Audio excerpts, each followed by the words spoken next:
Hey guys, how goes it? I thought I would do a little bit of a standalone video on how to do some sort of wet watercolor backgrounds. I am starting out with actually some fairly nice watercolor paper. This is the Arches 9x12 paper that goes on sale every so often at Michael's and Hobby Lobby. Then I'm just basically using painter's tape to tape this down. Um, Similar to markers, we're not really trying to create a seal here. This is just sort of a visual guide for us, because obviously, water can go underneath. And what we're going to do with this background is make 6 artist trading cards. Sorry about that. I was breathing into the mic a little bit weird. Anyway, so this is going to be 6 artist trading cards. And the theme is summer. So basically, I thought that it would be great to go with sort of a beachy mermaid kind of theme.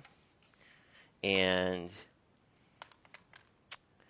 when we did this on live stream before, we didn't really get into a lot of the options for watercolors. So on the paper side, you have either cotton paper, which this is, or paper made out of wood, which the Canson that we used last time, or I should say the fluid that we used last time, and Canson, which is a pretty common paper that you're going to run across, all uses that. There's a bunch of options for the brushes, and I personally really like anything that holds a lot of water. This is a quill brush. I think I'll use that today, but this isn't like an angle brush. You'll see round brushes a lot. I don't know if I have any. Oh, this one would be a good option too, if I can get it out. I don't know that I've ever used it actually. Oh, this is also a quill.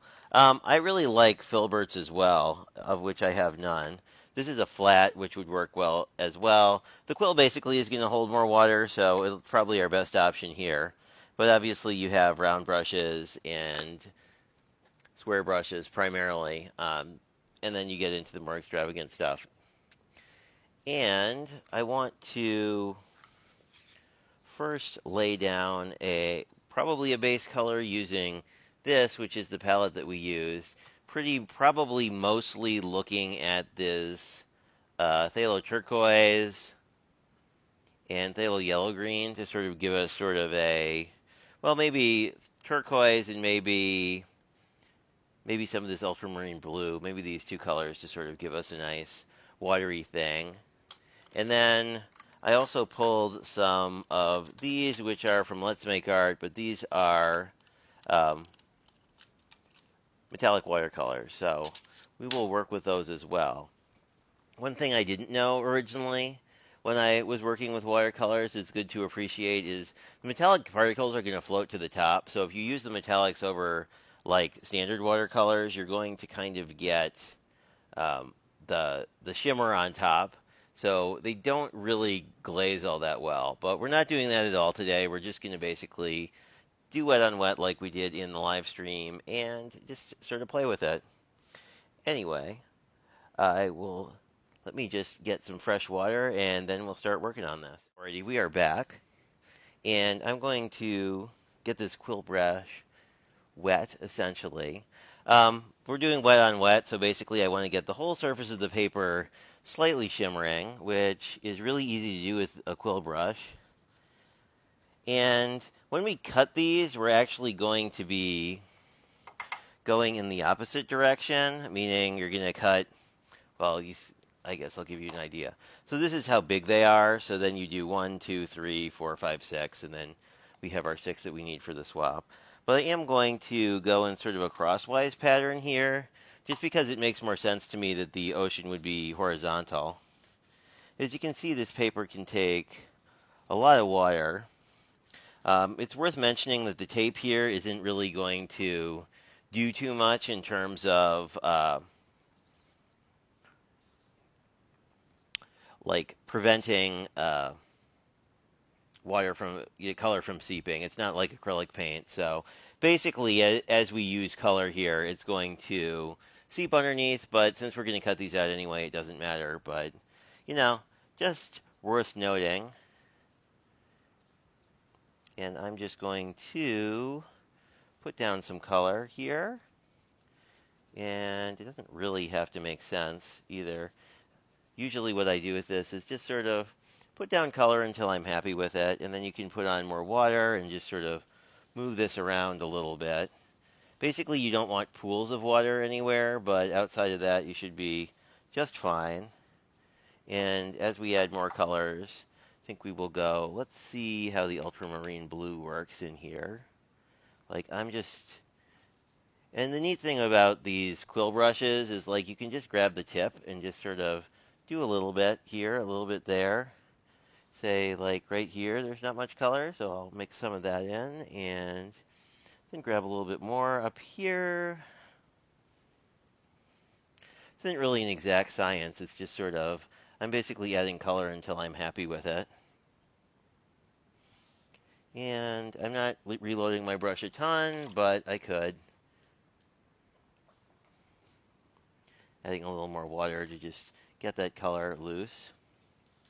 There we go. This is kind of giving me sort of a Caribbean ocean. It's kind of interesting. The ocean I actually grew up with was a lot greener than how this is looking right now. Um, but we are getting sort of a really nice kind of ocean look.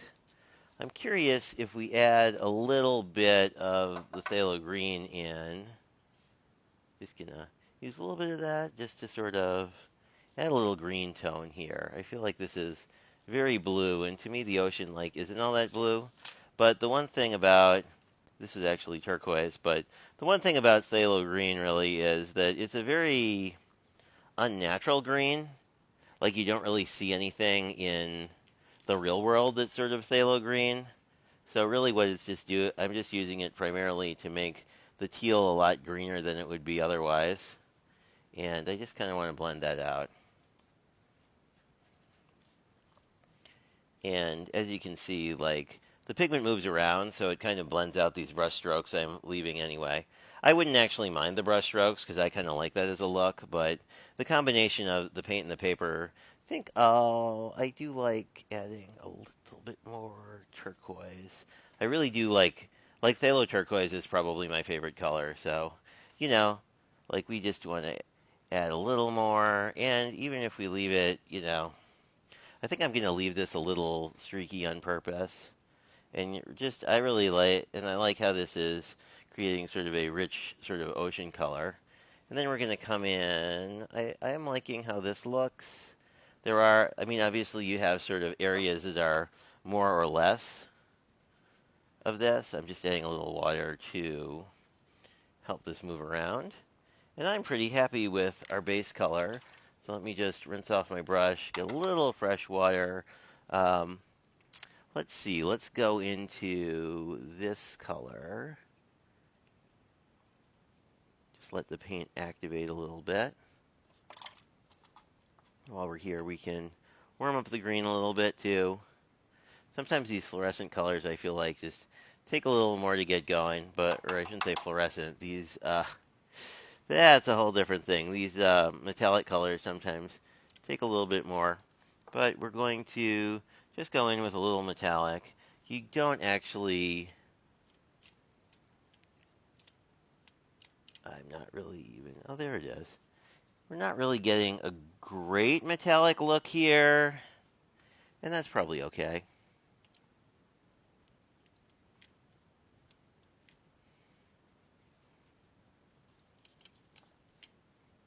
Yeah, because I'm not even seeing it really pick up all that well, which is too bad. Actually, the green seems to be working quite a bit better, so there we go.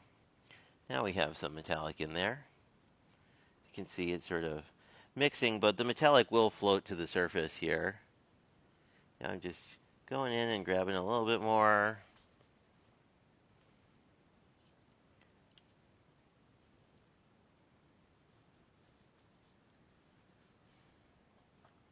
And one nice thing about working with this particular paper is it's um, just looks really, really nice. I mean, you can just see how the pigments are just sort of moving around of their own volition, which I like. I'm really going in and sort of scraping into. this metallic to really hopefully pull some of it out. I guess we'll see when this is done how metallic it is or not. And I mean, like, if it turned out not as metallic as you like, we do have mica sprays and other things that we could certainly use as well. Let's see if the blue is activating at all. Oh, it is, sort of. It just took it a while.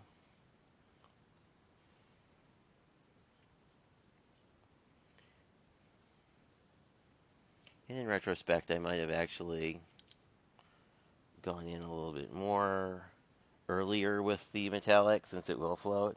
Um, but I don't know. I'm kind of liking this.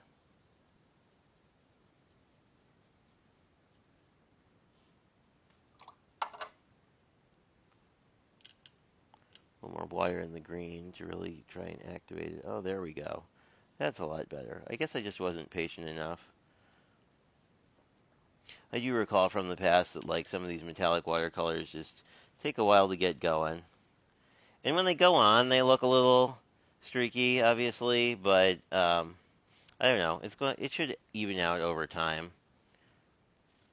I mean, the goal here isn't to have like a perfectly spring, or like a perfectly smooth look. Anyway, and I do sometimes overpaint the sides a little bit, even though I told you that doesn't do much. But I'm trying to use these metallics to really sort of create sort of an ocean feel with by mixing in some lines here. We'll see if that survives once it dries down. And typically watercolors tend to dry lighter than what you see when you're mixing with them. So I'm going to be interested to see if any of this shimmer maintains. Let me just do a few more horizontal stripies. Yeah, and I think we're good. I'm liking this as sort of a base color.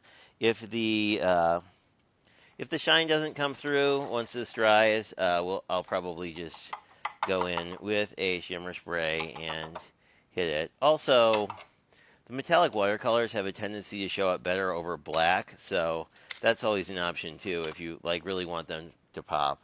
Um, I do have some black watercolor paper, so that may be a thing that I'll show you guys at some point because it looks really cool over black. Um, the one downside to taping to your surface is basically we need to leave this until this dries, and because we put a bunch of water on this, it's going to take a while to dry off. I don't see any here, but if you saw any puddling around the edge, you can just use a paper towel to uh, get that extra water off. Um, Usually that doesn't happen unless you're using sort of a thinner paper or like really loaded up with water initially. But anyway, that is where we are at. Essentially, we're going to use this as a background, sort of in the same way that in this version we used ink blending in the background. Although I'm probably not going to do a sentiment. I don't think that. I feel like with so much color going on, it would be kind of hard to see even if you did it in black. So I'm probably going to just leave this as is. And I'm just going to basically allow this to dry into sort of an oceanic background. And actually on camera, you can see the colors a lot. Like in real life, the colors look a lot more muted than they do on camera. But I actually like how it looks on camera better. So I guess we'll see if once this dries out, if it looks more like the camera. It's very hard to see the shimmer while it's still wet, but we will take a look at this later.